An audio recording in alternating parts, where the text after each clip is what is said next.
분위기 바꿔봅니다. 오늘의 사연은 우리 장윤정 변호사님이 직접 들고 오신 사연이라고 합니다. 장윤정 변호사님. 네, 결혼한 지 7년 된 한 여성분이 저를 찾아오셨는데요. 네. 3년 연애 끝에 결혼했다는 이 여성분은 남편과 두 아이를 두고 결혼 7년 차라고 하셨습니다. 아하. 결혼 후에도 남편은 가정적이고 자기 관리에 철저한 사람이라며 이야기를 시작하셨습니다. 네. 아니 보통 3년 연애했으면 좀 웬만큼 연애했고 결혼하면 보통 우리가 생각하는 지금 사연은 장윤정 변호사님 결혼 전엔 so sweet한 남편이 결혼하더니 달라졌어 이런 사연을 기대했는데 이게 좀 달라요 지금 예상과는. 네, 저도 그런 줄만 알았는데요.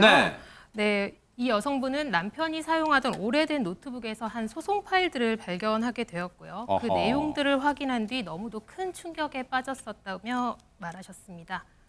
남편이 오래전에 사용하던 노트북 벌써 여기서부터 뭔가 냄새가 솔솔 나요. 오래전 사용된 노트북이면 보통 버리고 새 거 사잖아요. 근데 그걸 놔뒀단 말이에요. 그런데 거기서 소송 관련 파일들을 발견해요. 근데 충격에 빠졌대요. 최재가 기자님, 내용이 뭡니까? 어떤 소송이었을지 이 부분이 중요할 것 같은데요.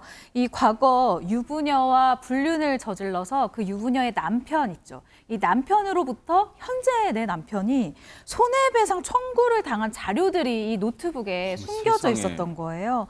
아내가 이 내용을 확인해 봤습니다. 그랬더니요. 이 부부가 그 사건 이후에 이혼까지 했었다고 해요. 어머. 그 아내가 이렇게 가정적인 내 남편이 과거에 다른 가정을 깬 상간남이었다니 라면서 이 완벽한 남편의 은밀한 비밀을 알게 된 후 충격에 빠졌다라는 내용입니다. 자, 어쨌든 지금 판도라의 상자는 열렸어요. 그런데 이 내용을 본 아내분은 지금 심장이 쿵쾅쿵쾅 뛸 거 아니에요. 그러면 이 내용을 이걸 남편에게 따져 물었을까요? 아니면 마음에 간직하고 있을까요? 따져 물었는데요. 직접 묻지 않았어요. 아하. 너무 기분이 나빠가지고 이 그러겠죠. 여자분 아내분 입장에서는 기분이 나빠 전화도 하지 않고 그 사진을 찍었대요. 그 컴퓨터 화면에 나오잖아요. 네네네. 사진 캡처해서 그거를 보낸 거예요. 아하. 그 남편이 얼마나 놀랬겠습니까? 이걸 딱 받는 순간 너무 놀라 집으로 달려왔어요. 네. 무릎 꿇고 용서해달라. 그런데 이 아내 입장은 뭐냐면 아니 이걸 만약에 내가 우연히 발견하지 않았다면 남편이 끝까지 얘기 안 했을 거 아니냐. 그러네요, 네. 그게 너무 괘씸하다는 거예요. 아하. 자기한테 속이고 솔직하게 얘기하든지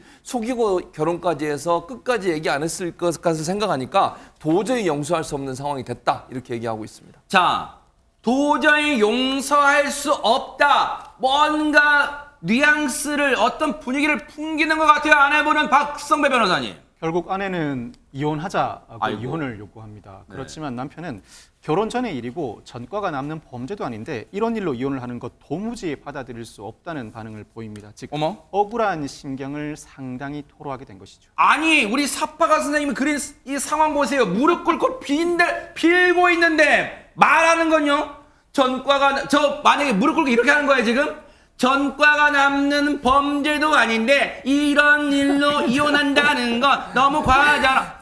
무릎 꿇은 거고 지금 막 얘기 꺼내는 게 지금 서로 상반되잖아요 분위기가. 그래서 아내분의 최종 고민은 뭡니까 유인계 평론가님? 두 가지입니다. 첫 번째는 뭐냐면 만약에 그럼 소송으로 간다면 무사히 이혼이 가능한가라는 거고요. 아하. 두 번째는 아내에게도 다정했지만 아이들에게 몹시 다정하고 굉장히 그 살뜰하게 자식을 보살폈기 때문에 또 아빠를 아주 따랐답니다. 혹시라도 양육권 이혼 후에 양육권이 자상한 아빠한테 가면 어떡하나 이런 고민거리가 있답니다. 두 가지죠. 아하. 네. 장윤정 변호사님이 이 고민 사연을 들고 오신 분한테 뭐라고 상담을 해 주셨을까 이제 고민 지금 궁금해지는데 먼저 장윤정 변호사님 하나씩 이분의 고민을 따져볼게요. 먼저 남편의 이런 과거 때문에 이혼하고 싶은데 가능합니까? 소송 판결문은 당사자만이 열람 가능하다 보니 이런 부분을 이야기를 해주는 것은 부부간의 신뢰의 문제입니다.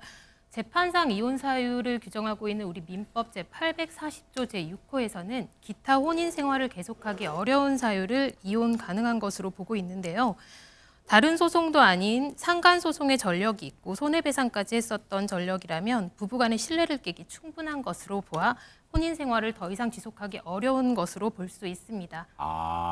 일단은 남편의 이런 무시무시한 행적, 엄청난 행적이 원인을 제공했기 때문에 이혼이 가능하다는 거예요. 그러면 두 번째 고민, 이 남편이 근데 너무 평소에 아이들한테 자상하대. 그래서 이혼하더라도 아이들의 양육권을 남편이 가져갈까 봐 걱정된대요. 박성배 변호사님. 가져갈 가능성은 있습니다. 어머. 양육권과 유책상은 직접 관계가 없습니다. 어머. 양육권자를 누구로 결정할 것인지는 자녀의 복리를 최우선으로 합니다.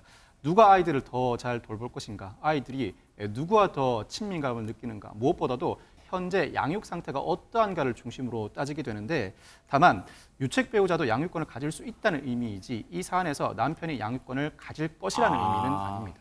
아니 그렇다면 이 지금 무거운 마음으로 장윤정 변호사님을 찾아온 이 사연 고민자에게 그럼 어떤 최종 해법을 장윤정 변호사님은 주셨어요?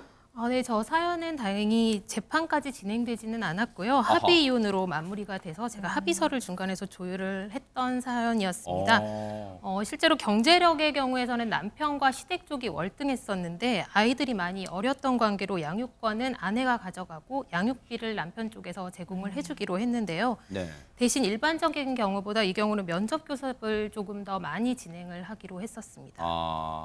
일단은 아무래도 장윤정 변호사님 중간에도 뭔가 조율을 잘 해주신 것 같아요. 이게 막 진흙탕 싸움, 공방전, 이 소송전 말고 협의 이혼되고 또 특히 아이들이 상처받지 않도록 나이가 어린데 이 상처받지 않도록 양육권 먼저 잘 해결돼서 그나마 양쪽이 다 그리고 특히 아이들이 다치지 않은 점이 잘 되지 않았나, 잘 된 결과가 되지 않았나 이런 생각을 해봅니다.